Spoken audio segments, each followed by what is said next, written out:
नमस्कार साथियों, एक बार फिर से स्वागत है आपका चैनल विचार प्रवाह में, यूट्यूब चैनल में। तो आपके लिए उसी श्रृंखला को मैं आगे बढ़ा रहा हूँ इस वीडियो में। इसका पार्ट 3 विषय मेरा वही पुराना हमारे बुजुर्ग।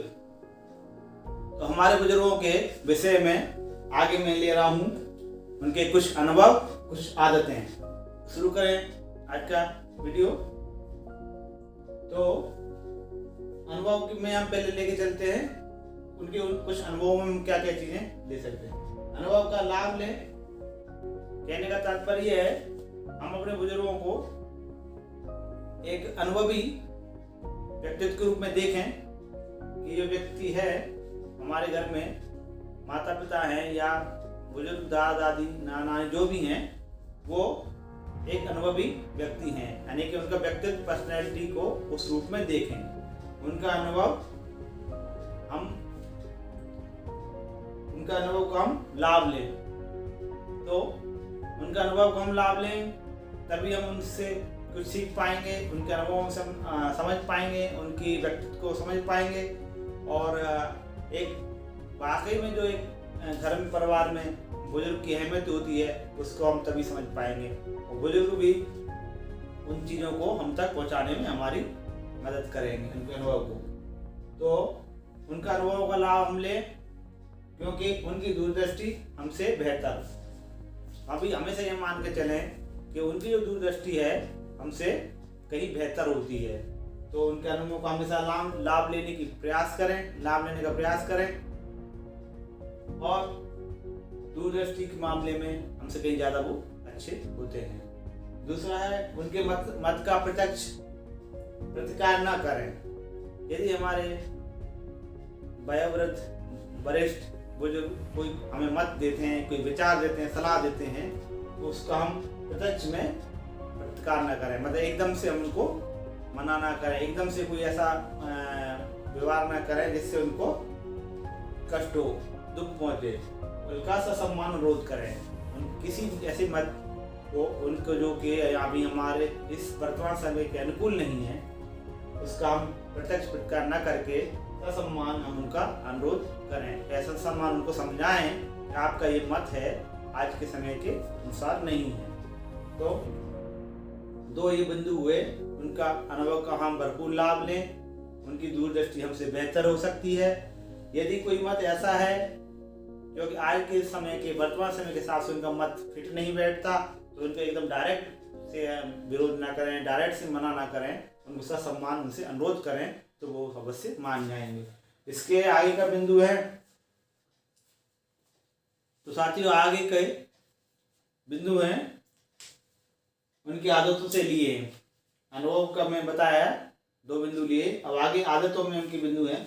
उनकी आदतें कमजोरी बनी हैं जो वो अपनी युवावस्था से या बालकाल से जो व्यक्ति अपनी कुछ आदतों को अपने साथ संजोए रहता है, उनको छोड़ नहीं पाता है, और उम्र के साथ साथ वो आदतें और पक्की हो जाती हैं और वृद्धावस्था में जाके साथ ही वो आदतें उनकी कमजोरी बन जाती हैं। यानी कि उन आदतों से उनको छुड़ाना काफ़ी कठिन होता है।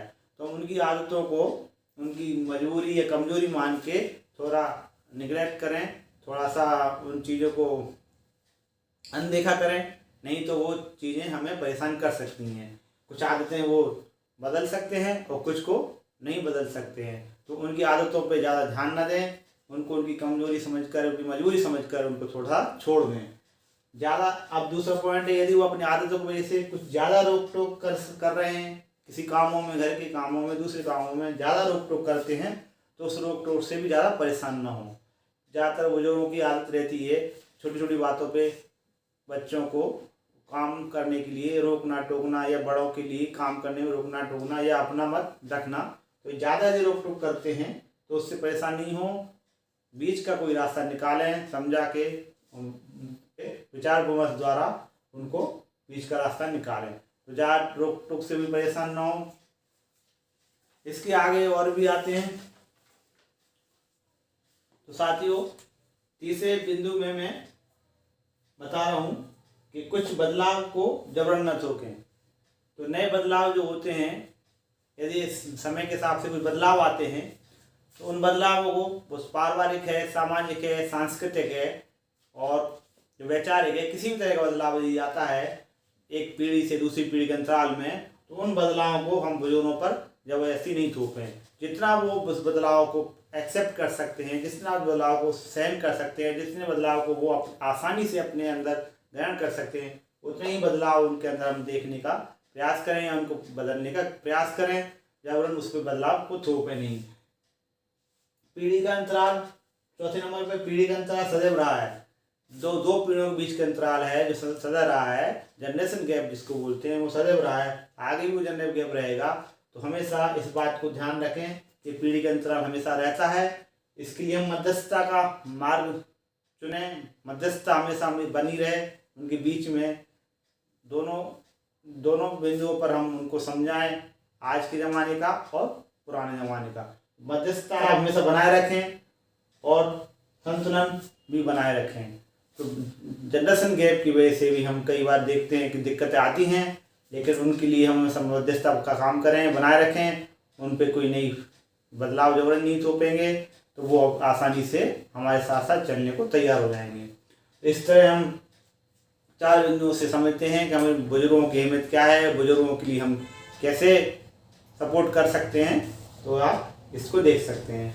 वही सबसे पहले मैंने बताया था जैसे कि उनके अनुभव का पूरा लाभ उठाएं और उनकी जो दूरदृष्टि है, उनकी दूरदृष्टि से हम एक अपना मार्गदर्शन लें, उनकी दूरदृष्टि से हम मार्गदर्शन लें, उनका दूरदृष्टि बेहतर होती है। दूसरा, उनकी आदतों को हम उनकी कमजोरी समझ के टाल सकते हैं और नए बदलाव के लिए हम तैयार रहें, तो उनको जबरन उस बदलाव को थोपे नहीं। ज़्यादा रोक टोक करते हैं, उस रोक टोक में उनको अनुरोध करके कुछ उसमें समझाने का प्रयास करें।